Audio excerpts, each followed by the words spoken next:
Hi friends, welcome back to my channel. ഇന്നത്തെ നമ്മുടെ recipe വളരെ ടേസ്റ്റിയും ഹെൽത്തിയുമായിട്ടുള്ള ഒരു ഐറ്റമാണ്. ആരും തന്നെ വീഡിയോ സ്കിപ്പ് ചെയ്ത് പോകരുത്, മുഴുവനായിട്ടും കാണാൻ ശ്രമിക്കണേ. ഇന്നത്തെ നമ്മുടെ ജനറേഷൻ ഫാസ്റ്റ് ഫുഡ് പോലെയുള്ള അനാരോഗ്യകരമായിട്ടുള്ള ഭക്ഷണത്തിന് അടിമയായി മാറിക്കൊണ്ടിരിക്കുന്ന ഈ കാലഘട്ടത്തിൽ നമുക്ക് ആദ്യകാലങ്ങളിലെ ഹെൽത്തി ആയിട്ടുള്ള ഇത്തരം ഫുഡ് കുട്ടികൾക്ക് ഉണ്ടാക്കി കൊടുക്കാം. അപ്പോൾ എല്ലാവരും ഇതൊന്ന് ട്രൈ ചെയ്ത് നോക്കണം, വളരെ ടേസ്റ്റിയാണ്. റെസിപ്പിയിലേക്ക് പോകും മുമ്പ് എൻ്റെ ചാനൽ ആദ്യമായിട്ട് കാണുന്നവരാണെങ്കിലും ഇതുവരെ സബ്സ്ക്രൈബ് ചെയ്യാത്തവരാണെങ്കിലും ഇപ്പോൾ തന്നെ സബ്സ്ക്രൈബ് ചെയ്യുക. ബെൽ ബട്ടൺ ക്ലിക്ക് ചെയ്ത് ഓൾ എന്ന ഓപ്ഷനും ആക്റ്റീവ് ആക്കി കൊടുക്കണേ. വൈറലായിട്ടുള്ള ആഫ്രിക്കൻ ഫൂഫു എല്ലാവരും കണ്ടിട്ടുണ്ടാകും. അതേപോലെ നമുക്ക് ഒരു കേരള സ്റ്റൈല് ഫൂഫു തയ്യാറാക്കി നോക്കാം. അതിനുവേണ്ടി നമുക്കിവിടെ ആവശ്യമുള്ളത് കപ്പയാണ്. ഞാൻ കുറച്ച് കപ്പ കഴുകി വൃത്തിയാക്കി ഇവിടെ കട്ട് ചെയ്ത് വെച്ചിട്ടുണ്ട്. ഈ ഒരു രീതിക്കാണ് നിങ്ങൾ കപ്പ തയ്യാറാക്കുന്നതെന്ന് വെച്ചാൽ കുട്ടികൾക്ക് എന്തായാലും ഇഷ്ടമാവും. അപ്പോൾ എല്ലാവരും ഒന്ന് ട്രൈ ചെയ്ത് നോക്കണം. അപ്പോൾ നമുക്ക് ആദ്യം തന്നെ നമ്മുടെ കപ്പ വേവിച്ചെടുക്കാം. കപ്പ വേവിക്കുന്നതൊക്കെ എല്ലാവർക്കും അറിയാവുന്നതുകൊണ്ട് തന്നെ പ്രത്യേകിച്ചും പറയേണ്ട ആവശ്യമില്ല. അതിലേക്ക് ആവശ്യമായിട്ടുള്ള വെള്ളം ചേർത്ത് കൊടുത്തിട്ടുണ്ട്. ഇനി നമുക്ക് മഞ്ഞൾപ്പൊടി ചേർത്ത് കൊടുക്കണം. അത് നിങ്ങൾക്ക് താല്പര്യമുണ്ടെങ്കിൽ മാത്രം ചേർത്ത് കൊടുക്കുക, അല്ലാന്നുണ്ടെങ്കിൽ അത് സ്കിപ്പ് ചെയ്യാവുന്നതാണ്. നമ്മുടെ കപ്പ വെന്ത് വരുന്ന സമയം കൊണ്ട് തന്നെ അതിലേക്കുള്ള അരപ്പ് നമുക്ക് തയ്യാറാക്കിയെടുക്കണം.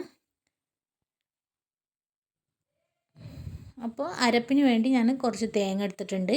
കുറച്ച് ക്വാണ്ടിറ്റിയിലാണ് നമ്മുടെ കപ്പ ഉള്ളത്, അതുകൊണ്ട് കുറച്ച് തേങ്ങ മതി. നിങ്ങൾ എത്രയാണോ കപ്പ എടുക്കുന്നത് അതിനനുസരിച്ച് നിങ്ങളുടെ അരപ്പും തയ്യാറാക്കണം. അതിലേക്ക് ഞാൻ 3 പച്ചമുളക് ചേർത്ത് കൊടുക്കുന്നുണ്ട്. അതേപോലെ കുറച്ച് ചെറിയ ഉള്ളി, 2 അല്ലി വെളുത്തുള്ളി, കുറച്ച് കറിവേപ്പില, ചെറിയൊരു പീസ് ഇഞ്ചി വളരെ കുറച്ച് മതി. കൂടി പോയിട്ടുണ്ടെങ്കിൽ അതിൻ്റെ ടേസ്റ്റ് തന്നെ മാറിപ്പോവും. ഇതെല്ലാം നമുക്ക് നന്നായിട്ടൊന്ന് അരച്ചെടുക്കണം. അപ്പോൾ നമ്മുടെ അരപ്പ് തയ്യാറാക്കുമ്പം കുറച്ച് 2-3 സ്പൂണ് വെള്ളവും കുറഞ്ഞ ഉപ്പും ചേർത്ത് കൊടുക്കുക. അപ്പോൾ കപ്പയിൽ നമ്മൾ ഉപ്പ് ചേർത്ത് കൊടുക്കുന്നുണ്ട്, ഈ അരപ്പിലേക്കുള്ള ഉപ്പ് മാത്രം മതിയാവും. അപ്പോൾ 2 സ്പൂണ് വെള്ളം ഒഴിച്ചിട്ട് നല്ല രീതിക്ക് തന്നെ നമ്മുടെ അരപ്പ് തയ്യാറാക്കിയെടുക്കണം. ആ സമയം കൊണ്ട് തന്നെ നമ്മുടെ കപ്പ ഇവിടെ വെന്ത് വന്നിട്ടുണ്ട്. അത് നമുക്ക് നന്നായിട്ടൊന്ന് ഉടച്ചെടുക്കാം.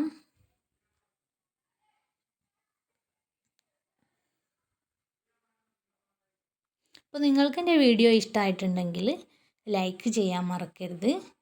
ഇപ്പോൾ തന്നെ കയറി ലൈക്ക് ചെയ്യുക. നിങ്ങളുടെ വിലയേറിയ അഭിപ്രായങ്ങൾ കമൻറ്റ് ബോക്സിലൂടെ അറിയിക്കുക.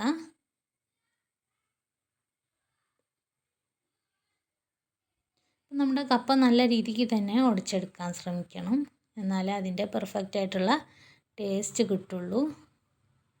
നിങ്ങൾ ഈ രീതിയിലാണ് കപ്പ തയ്യാറാക്കുന്നതെങ്കിൽ ഒന്ന് കമൻറ്റ് ചെയ്യണേ.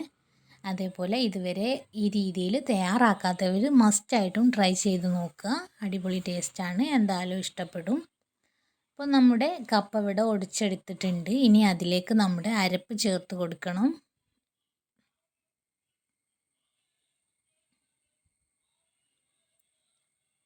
അപ്പോൾ നമ്മുടെ ഉടച്ചെടുത്ത കപ്പയും നമ്മുടെ തേങ്ങ അരച്ചെടുത്തതും നന്നായിട്ട് മിക്സാക്കി എടുക്കണം.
അപ്പോൾ നമ്മുടെ കേരള സ്റ്റൈൽ ഫുഫു ഇവിടെ തയ്യാറായിട്ടുണ്ട്.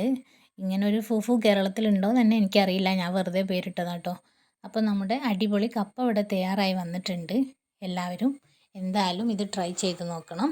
അപ്പോൾ നമ്മുടെ കപ്പയുടെ കൂടെ സൈഡായിട്ട് കുറച്ച് സലാഡ് എടുക്കുന്നുണ്ട്. അതേപോലെ ചിക്കൻ കറിയുമാണ്. അപ്പോൾ ഇതിൻ്റെ കൂടെ സൈഡായിട്ട് ഒന്നും തന്നെ ഇല്ലെങ്കിലും അടിപൊളി ടേസ്റ്റാണ്. എല്ലാം ഇതിന് നല്ല കോംബോ ആണ് കേട്ടോ. ബീഫാണേലും മീനാണേലും ഒരു ഉണക്കമീനാണെങ്കിൽ പോലും ഈ രീതിയിൽ കപ്പ തയ്യാറാക്കുകയാണെങ്കിൽ അടിപൊളി കോംബോ ആണ്. അപ്പോൾ ഓക്കെ, എല്ലാവരും ലൈക്ക് ചെയ്യുക, മറക്കാതെ കമൻറ്റ് ചെയ്യുക. ഇതുവരെ സബ്സ്ക്രൈബ് ചെയ്യാത്തവരാണെങ്കിൽ പെട്ടെന്ന് തന്നെ സബ്സ്ക്രൈബും ചെയ്തേക്കണേ. Thank you.